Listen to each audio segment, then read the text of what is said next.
All About Writing with Ben and Sara.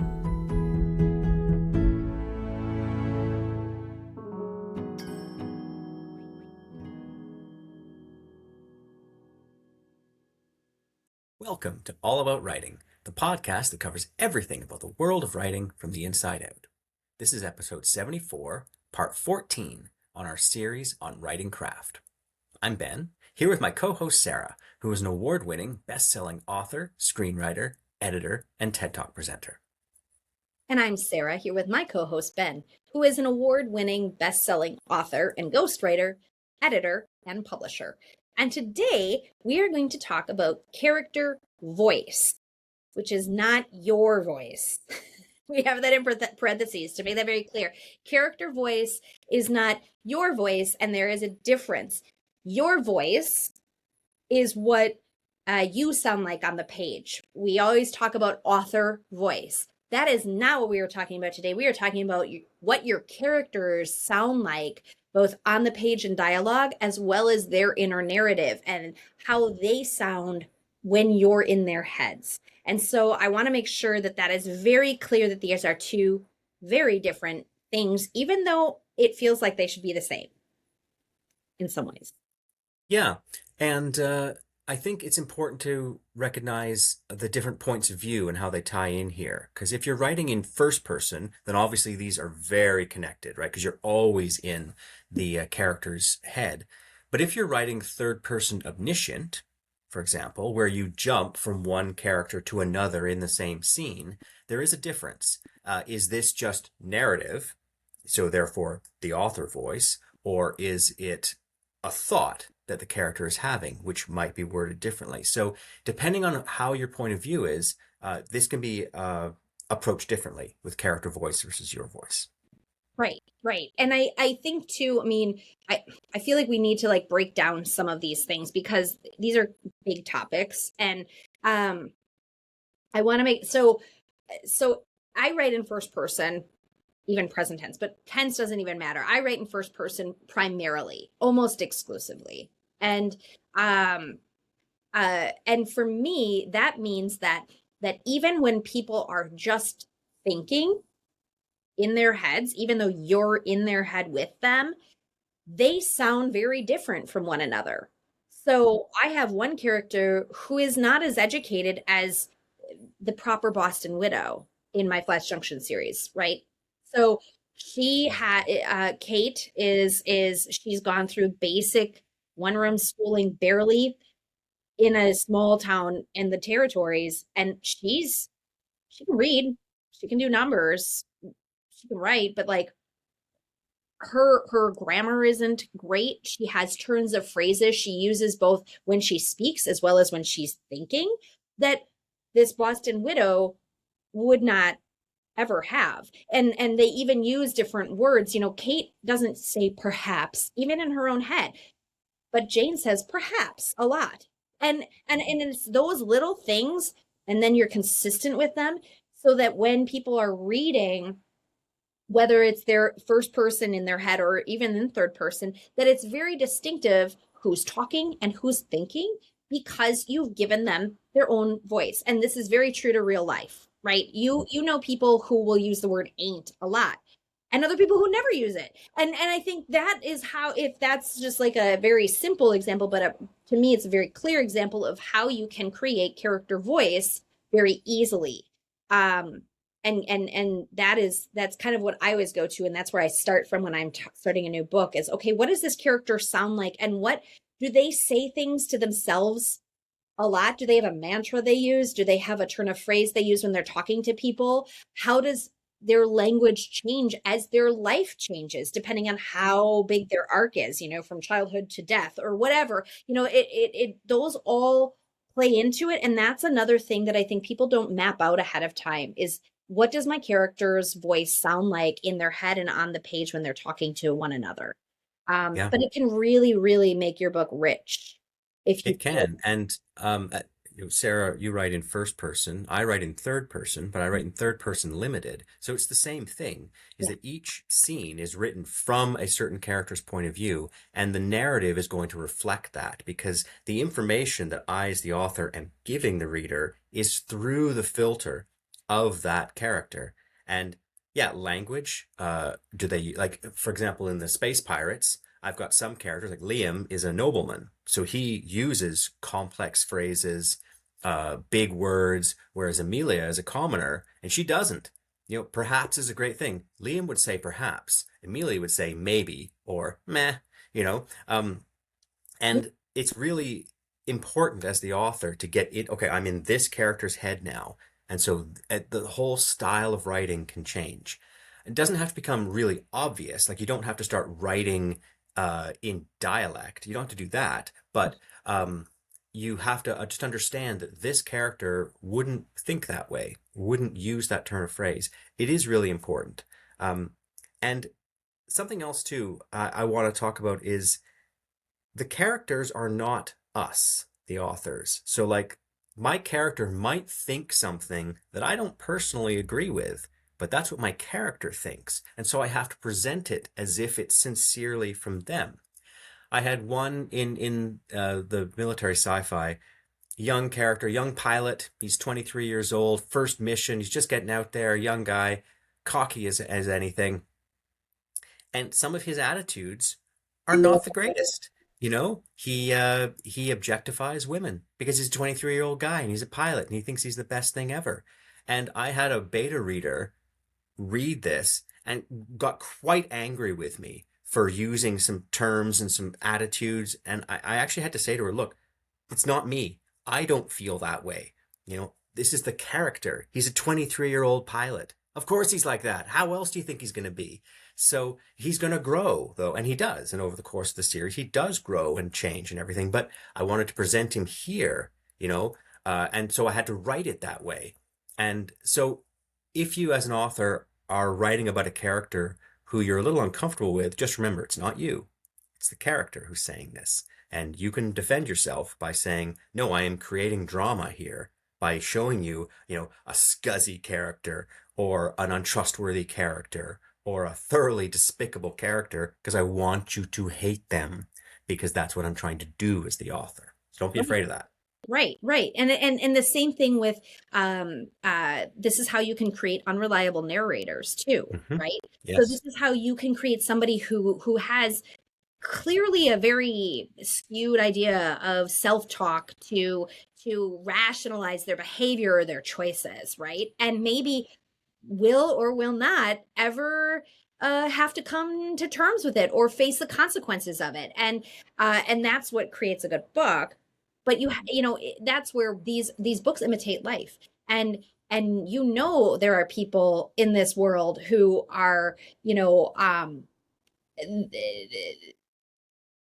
who don't get their comeuppance, perhaps, or things like that. So I think that we have to allow the characters to make sounds that we would not make and make turns of phrases we would not make.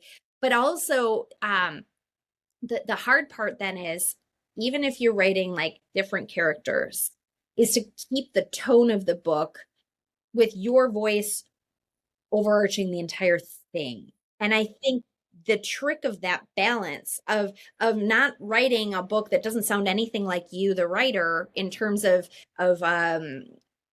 tone, perhaps tone and use of words, but every character still has a very distinct voice or a very distinct just headspace.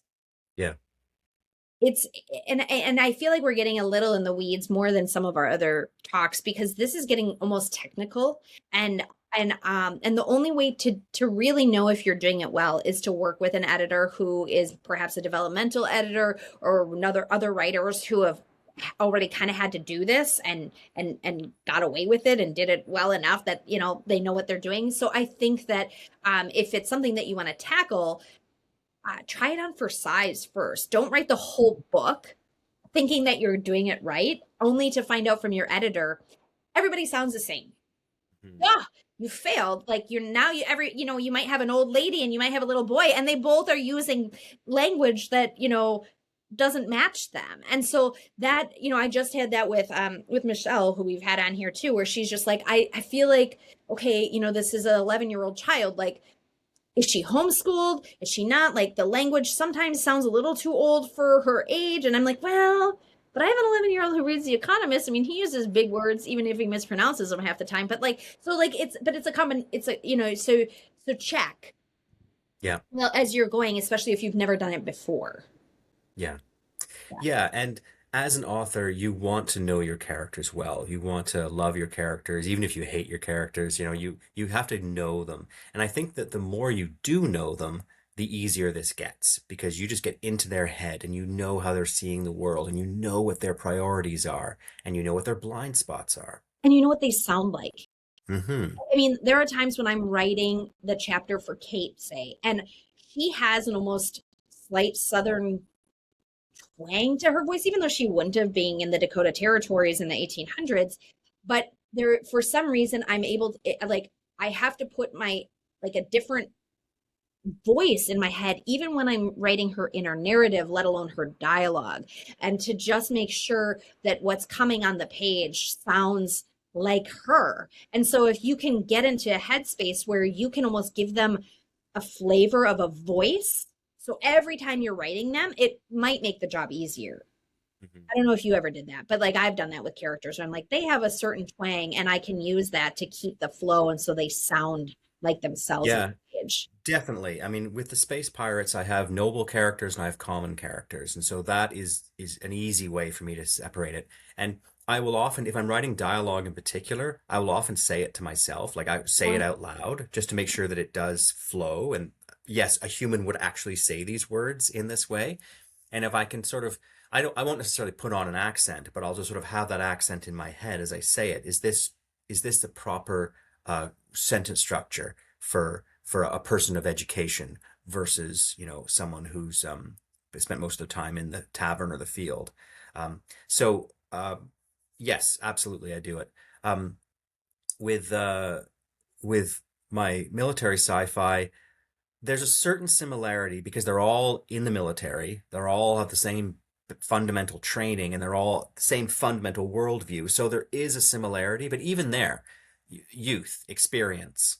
I have one character who's a total conniving witch, very unreliable narrator because everything is from her point of view. And the way she describes the other characters, that's not at all how they see themselves, but it's how she sees them. So in that sense, yes. I do find that if I'm writing for a female character, it's actually easier because I know that I'm getting into a different head. Whereas I'm writing for a Mhm. male character, it's closer to me, and so am I just writing me, right? And I Mhm. have to be conscious of that. And I have struggled a couple of times with main male characters where I'm not really sure how they sound because they just kind of sound like me. So I have to really, okay, no, who are they? They are not me. They have different priorities from me, different experiences from me. So what am I doing here? So it is interesting. The closer the character is to someone like me, actually, the more I have to work to make that separation.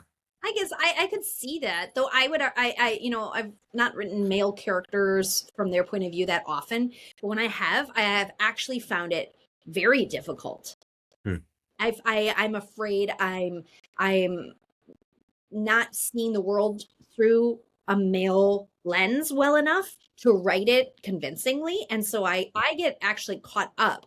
Like when I wrote Medicine Man, like to writing from Dr. Kinney's point of view for half that book was actually very, very difficult for me because I didn't want him to sound too feminine. I didn't know if men thought these thoughts. I feel like I'm making it up. Like I don't Have know. you Like, spit in every second thing?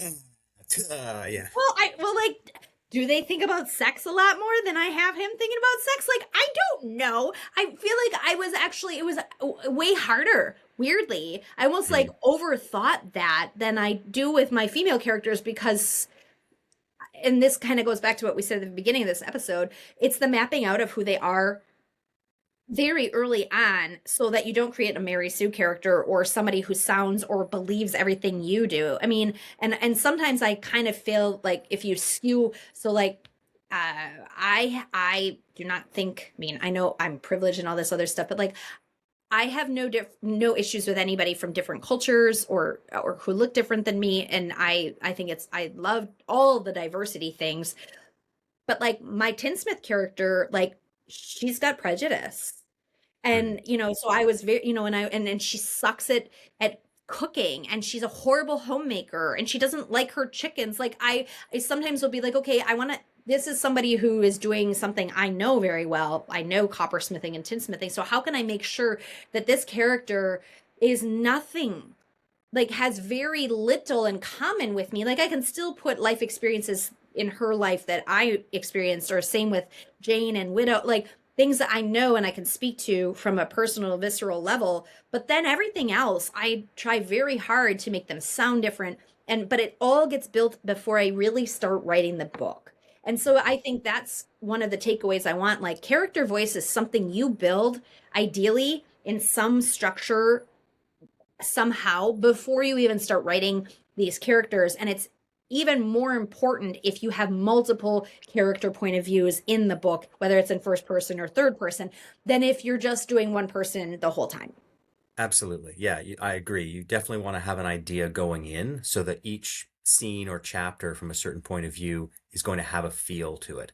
And if this is the first time that you've done this as an author, that's okay. I mean, get that first draft done. Like we always say, finish the first draft, keep charging forward. But when you go back to review it, make sure you're definitely looking at character voice and make sure that they are different and there is a different feel. And just check the little details, and did they say perhaps, or should they have said maybe?